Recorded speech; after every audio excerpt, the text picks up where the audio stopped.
Welcome to our channel. Today we how to update car scanner app data templates for EV OBD, full guide step by step clearly. To update car scanner app data templates for EV OBD, start by opening the car scanner app on your device. Ensure that you have a stable internet connection to download the latest templates.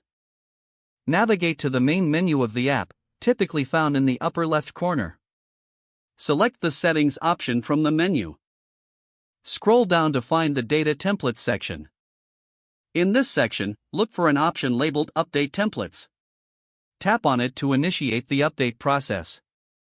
Wait for the app to check for available updates for the data templates. If updates are available, a prompt will appear asking you to confirm the download. Select Yes or Download to proceed with the update.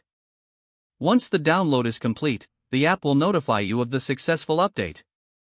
Return to the main screen of the app to access the updated templates. To verify the updates, select Live Data from the main menu. Choose an EV or hybrid vehicle from your list of connected vehicles. Review the newly available data parameters that have been added. Test the functionality of the updated templates by running a diagnostic. Ensure that all features are working as intended. If you encounter any issues, consider reinstalling the app for a clean slate. Consult the app's help section for troubleshooting tips if needed. You are now equipped with the latest data templates for your EV OBD. If the page does not load, refresh the browser or try again in a private or incognito window. Make sure you are using the correct email address, then retype it carefully to avoid small typos. If your password is not accepted, use the reset option and create a new strong password you can remember.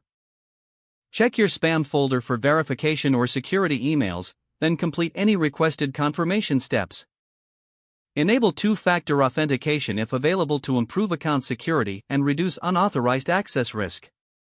After signing in, review your profile details so your contact information and settings are accurate and current. If you see an error message, note it down and try again after restarting your device and internet connection. Log out when you finish, especially on shared devices, to keep your account and payment information secure. If the page does not load, refresh the browser or try again in a private or incognito window. Don't forget to like this video and subscribe to our channel for more step-by-step tech guides.